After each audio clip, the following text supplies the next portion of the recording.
Putin says Russia was forced to launch military operation in Ukraine.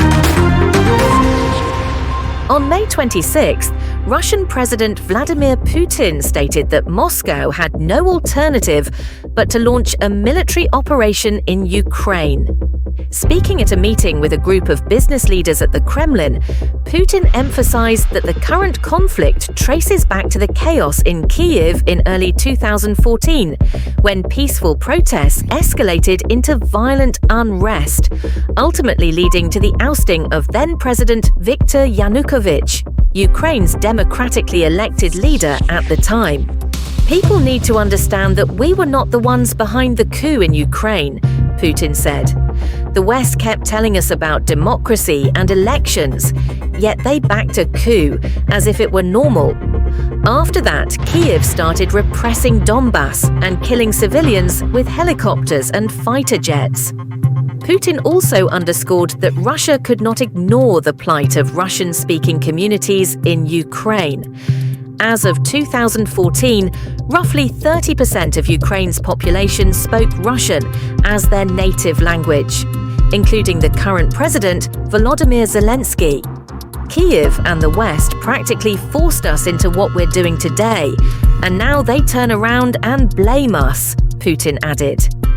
Following the Maidan revolution in Kiev in 2014, unrest spread across eastern Ukraine, sparking violent clashes, including the deadly incident in Odessa in May 2014 that left 48 people dead. The Donetsk and Luhansk regions, home to large Russian-speaking populations, rejected the Euromaidan movement and voted for independence from Ukraine. In response, the new government in Kiev deployed troops to these regions in the spring of 2014 and launched repeated shelling and airstrikes against Donetsk and other cities in the Donbass region. Speaking at the Kremlin on May 26, President Vladimir Putin reiterated that Ukraine failed to implement the Minsk agreements, accords brokered by the United Nations and international parties in 2014 and 2015, which aimed to grant autonomous status to Donetsk and Luhansk.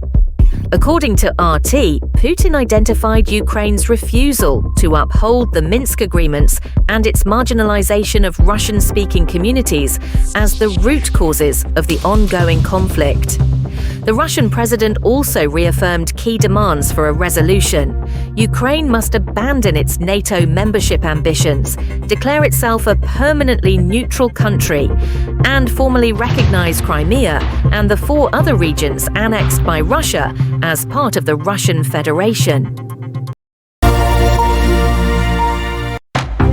The West lifts all range restrictions on weapons used in Ukraine. The UK, US, and other Western allies of Ukraine have agreed to lift all range restrictions on the use of weapons they've provided to the country.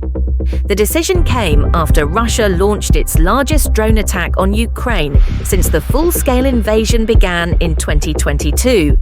On May 25th, German Conservative leader Friedrich Merz confirmed that Ukraine has now been authorized to use long-range firepower, while French President Emmanuel Macron called for a strong retaliation. Announcing the new measures, Merz stated, "There are no longer any range limitations on the weapons that have been delivered to Ukraine, not from the British, not from the French, not from us, and not from the Americans." This means Ukraine can now defend itself by striking military positions inside Russia. With very few exceptions, they have refrained from doing so until now. Now they can.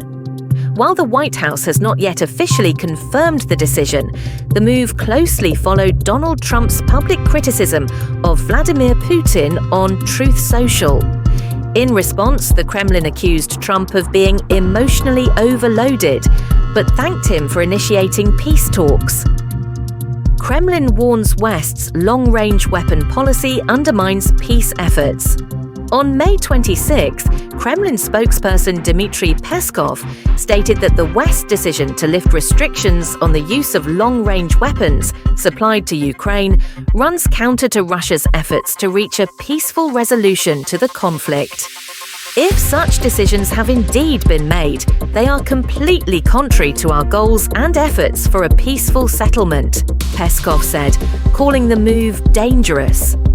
His comments came after German Chancellor Friedrich Merz declared that there are no longer any range limitations on Western-supplied weapons used by Ukraine to strike Russian military targets.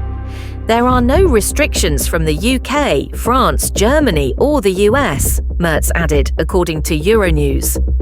Moscow has repeatedly warned Western nations against enabling Ukraine to conduct long-range strikes, arguing that such actions could make NATO a direct party to the conflict, as they would likely require NATO's satellite targeting data. In November last year, Russia updated its nuclear doctrine amid discussions among Ukraine's Western backers about allowing Kiev to use long-range missiles to hit targets deep inside Russian territory.